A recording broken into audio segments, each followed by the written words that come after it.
穿成没钱没势的冷宫弃妃后，女孩无奈之下干起了老本行，暗戳戳拿起画笔，将皇帝不可描述的英姿画成小黄册卖给后宫的妃嫔们，以此将众多妃嫔发展成 VIP 客户，惹得他们疯狂催更加订阅。正当苏青青赚得盆满钵满享受人生时，不料却意外翻车。皇帝发现本子后，龙颜大怒前来问罪。此刻苏青青不可置信的起身，按照宫里的规矩扶了扶身。皇上怎么到冷宫来了？朕若不来，怎么会知道纵使把你关在这，还有把后宫搅得乌烟瘴气的本事？说着，林璇往地上扔了一个画本，你给朕解释一下，这是什么？苏青青瞥到封面上优美的字体与腹黑帝王的不眠之夜，她隐去嘴角的笑容，拾起画本连翻好几页。林璇脸色发青，出手抢去，当着朕的面也敢看，你好大的胆子！苏青青惊慌失措的往地上一坐，皇上明鉴，臣妾也是第一次见到这画本，刚才都没看清楚这里面画的是什么呀？林璇的血都快冲到脑门了，画的什么你自己心里难道没数？昨晚他在淑妃宫里查获画本时，眼睛都看直了。画本上的男人眉眼含情，薄衣微长，画的是栩栩如生，关键部位还有一只花蝴蝶阻挡，而且主角竟是他自己。淑妃全宫上下都称画本是出自冷宫苏轼之手，每月出4画，算来一共都出48画了，而且每画内容都堪称知识宝典。有荣宠的后妃得了此物可以实操应用，没有荣宠的靠此物度过漫漫长夜。苏青青瘪着嘴，低眉顺眼不说话。1年前他穿越到大启朝冷宫苏轼身上，吃不饱穿不暖，要不是他给小庆子洗脑成功，答应给他分润，让他找宫里同乡帮忙，成功把画本卖到后宫嫔妃手里，他哪还能活到今天？苏青青暗戳戳的想着，这怎么能怪他呢？要怪就怪这个狗皇帝，还没查明事实就把人家贬到冷宫。话说这狗皇帝长得还挺帅的嘛，不知道衣服下的腹肌怎么样？嘿嘿，明天画本子的内容有参考物了。林璇惊呆了，他都听到了什么污言秽语，四周所有人都低着头大气不敢出，所以到底是谁在说话？他到底要闹哪样？我的银耳羹都快凉了，狗皇帝快走快走，你给朕闭嘴！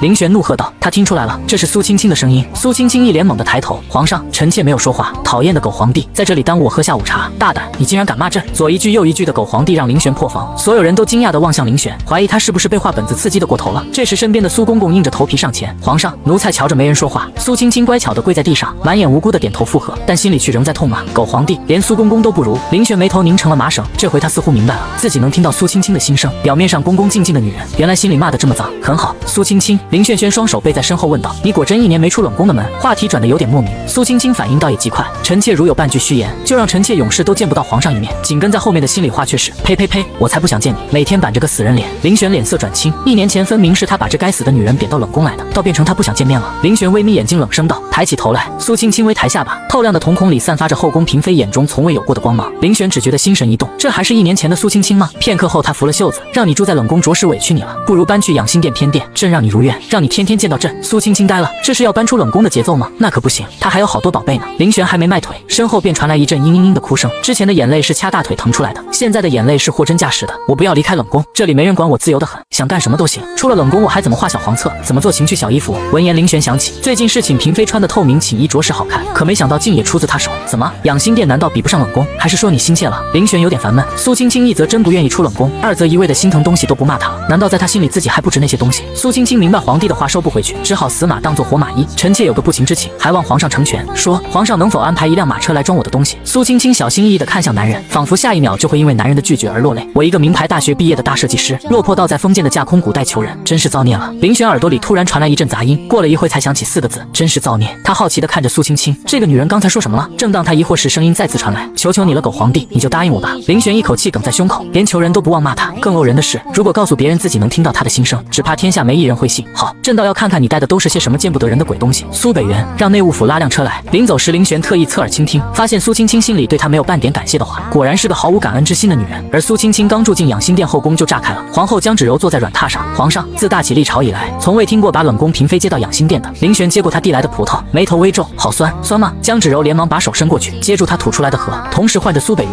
把这盘葡萄撤下去，换点好果子来。林璇不着声色地看向他，朕记得1年前苏氏谋害张贵人龙胎被打入冷宫时曾喊过冤。是啊，江芷柔慢条斯理地擦拭着手指，无论是谁做了这样的事都会有侥幸的心理，当时有那么多人在场，苏氏想赖都赖不掉，只是可惜了张贵人腹中已经成型的龙胎。江芷柔向来如此，宽待后宫后代嫔妃，她语调饱含着对张贵人的怜惜，只希望林璇能一起失去子嗣的心痛，把罪魁祸首送回冷宫。林璇却想起苏青青当时的歇斯底里，那模样比受害者嚷得还惨。可仅仅1年时间，苏青青就变了很多，她甚至怀疑那副滋润过头的皮囊下到底还是不是本尊。这件事情回想起来还有很多纰漏，有劳皇后再查一下。悄悄的查，不必声张。离开皇后住处后，林璇正准备去景阳宫，但经过偏殿时，他忍不住立在檐下。自打苏青青进了偏殿，他心里的话就没飘出来过。林璇甚至很好奇，为什么老半天没动静，他在想什么呢？而此时屋内的苏青青坐在地上，借着烛火仔细查看摊在地上的家当。还好，衣服都在，料子也都搬过来了。他个头不算高，抱着一堆东西往柜子里塞，从窗户缝里望去，只看到一个屁股在柜门外扭来扭去。塞好家当，苏青青往床上一躺，这一天过得真是累死宝宝了，让我好好休息休息。他在屋里唠叨的起劲，却不知知门外有一群人正围观他决定自语。林璇拉下的黑脸，他当初到底是怎么选进来的？除了脸蛋还过得去，其他简直一无是处。还有那什么画本子，48本是吧？今晚就让淑妃呈上来，等看完了再找苏青青算账。晚上景阳宫里烛光摇曳，淑妃只穿了件新寝衣，丝滑的料子淌过身躯，在她身上形成优美的曲线，2根细绳轻绑在肩膀上，展现出她美丽的锁骨。寝衣有一个绝美的名字，吊带鱼尾裙。林璇只要将她肩膀上的细绳轻轻一解，这画面光想象一下，淑妃都觉得浑身发软。等把林璇伺候好了，她再打听苏青青的事也不迟。片刻后，林璇踏着沉重的脚步来了。他刚进暖阁，里面便传来淑妃柔弱无力的声音：“臣妾见过皇上。”林璇坐在他床沿，似乎并没有因为查出小黄册而减少对他的关心。怎么回事？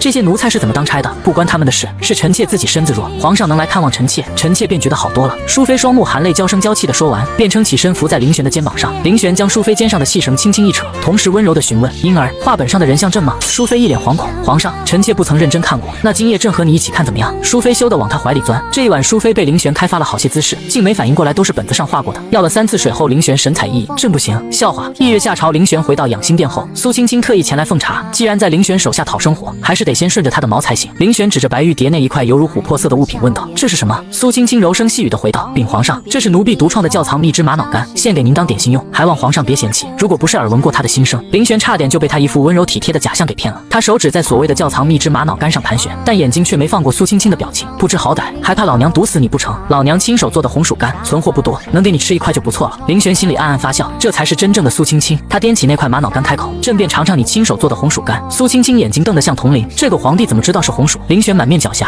一口咬下后对苏青青发问：“你很会画画？”苏青青见瞒不住了，眼中马上迷雾一片：“皇上，臣妾知错了，以后再也不敢画了。臣妾愿回冷宫抄经思过。”林璇用余光瞟了他一眼，想回去，朕怎么能再让你回冷宫受委屈呢？倒是你，以前有什么委屈可以直接说出来。苏青青实在想不明白，当年他不是都查到自己做的好事了吗？不应该把他扔在冷宫不管不问才对吗？狗皇帝怕是有病吧？1年前我被人冤枉，你查都不查就把人丢进冷宫，现在我画你的小黄册，你倒不追究了。林璇知道他故作委屈不说话，便主动开口询问：“1年前的事你没受委屈？”“当然委屈了。”苏青青此时的眼泪是真的，别人穿越后都是非富即贵，凭什么她穿成一个被皇上抛弃的女人，还被冤枉背负一条生命？作孽啊！苏青青撅着嘴：“臣妾委屈，只是没处诉说，但说无妨。”林璇语气没变，眼底升起一抹狠厉之色。奴婢记得那天花丛中突然窜出好几只蜜蜂，张贵人害怕一直往后退，差点撞到我身上，可这时有人在后面推了我一把，然后就变成他们说的那样了。奴婢当时看得真切，身后那人就是张贵人的贴身侍女清代。苏青青按照原主的回忆说着，当时张贵人后背着地，还没说肚子疼，可待我把她拉起来后，她才开始发作流血，而且血量很大，不像摔出来的，倒像事先喝了落胎药。见林璇不吭声，苏青青横了心跪下：“皇上，臣妾若有一句谎言，永世不得翻身。”林璇沉默了良久，直到苏青青都要不抱希望了时，他才唤道：“苏北元。”苏北元掂着碎布跑来：“皇上，奴才在，去查。若是惊动了不该惊动的人，小心你的脑袋。”苏青青皱着眉：“这得查到什么时候？我应该提醒他，清代已经被灭口了，该查一下清代死之前和谁接触过。”苏青青从睫毛缝里看向林璇，正好对上他扫过来的目光，他索性大胆地与他两两相望。苏北元，叫人宣张贵人过来。苏青青心中大喜，狗皇帝开窍了。林璇手中的笔微微一抖：“苏氏，冷宫1年，你倒是聪明了不少。”苏青青一本正经的胡说八道，可能是因为臣妾日夜为皇上祈福，感动了佛祖，让臣妾也开窍了。林璇实在看不下去了，忍不住轻咬牙齿，天底下怎么会有她这种油嘴滑舌的女人？张贵人有段日子没见到皇上了，一进来眼神跟火一般炙热。苏青青给张贵人行完礼，默默推到帷幕边。张贵人像没看到他似的给林璇俯身，但等了好一会，林璇都不让他平身，他也不敢抬头，就继续拘着礼，同时心中暗想，是不是他宫里的小画册也被发现了？张贵人，朕记得你的贴身侍女是清代。说起清代，张贵人不免有些伤心。皇上，去年开春清代突发重症，不等医治就故去了。他得的是什么病？太医说是癔症。张贵人不明就里，老实的回答着。林璇坐在软榻上看着张贵人：“起来吧，朕问你，你找冷宫的苏氏买过画本吗？”张贵人起身后摇了摇头：“画本，臣妾不知道这是何物，更没有找过苏氏，他害得臣妾失去了龙胎，画本又卖得那么贵，臣妾哪会？”忽然他的嘴合不拢了，好像露馅了。张贵人真是后宫第一蠢萌，不枉他丢了孩子，但到现在还不明真相。蠢和萌2个字林璇都认识，合在一起是什么意思？林璇轻咳一声：“苏氏，你过来把当日的情景再说一次。”苏青青走到林璇跟前，1年前苏青青本尊十分任性，只会扯着嗓子乱嚷，如今的苏青青说话有条有理，让人感觉像是变了一个人。张贵人不可置信的反问：“你的意思是清代要害我？这不可能，她可是我的贴身侍女。”这时苏北元迈着小碎步跑进来了：“启禀皇上，奴才已着人查清楚了，清代死前与江贵人身边的侍女小月来往密切，江贵人奉旨赶来，皇后与淑妃也赶了过来，他们个个面色难堪，屏息不语，而苏青青头都快垂到胸前了。淑妃是她的 VIP 客户，最喜欢定制睡衣，江贵人是后宫最强代购，经她手里的画本少说也有几百，在中间吃了不少回扣。”苏北元才禀报完，江贵人身边的侍女小月便跪下了，她既不哭也不闹，爽快地承认是她指使清代做的，事后也是她悄悄毒杀了清代。江贵人吓得半死，跟着跪在地上自爆：“臣妾绝对没有指使小月这么做。”林璇不傻，当然知道此事还有可查空间，问题是查出来后，后宫会出现什么样的动荡？他刚登基5年，根基不稳，不能出现这样的局面。现在他需要快刀斩乱麻。江贵人用人不善，罚3个月俸银。宫女小月拖出去杖毙。苏青青内心感叹，狗皇帝都不敢深查下去，怪可怜的，可怜。林玄转头望向苏青青，他懂得朕的可怜之处。这时皇后开口道：如此说来，苏妹妹是被冤枉的。皇上，臣妾以为眼下最重要的是恢复苏妹妹的位分，并多加安抚才是。可林玄却对皇后说道：不急，朕还有事要查。皇后莞尔一笑，让众人退下。皇上想查后宫出现的画本吧？林玄微眯着眼不说话，连皇后都知晓了。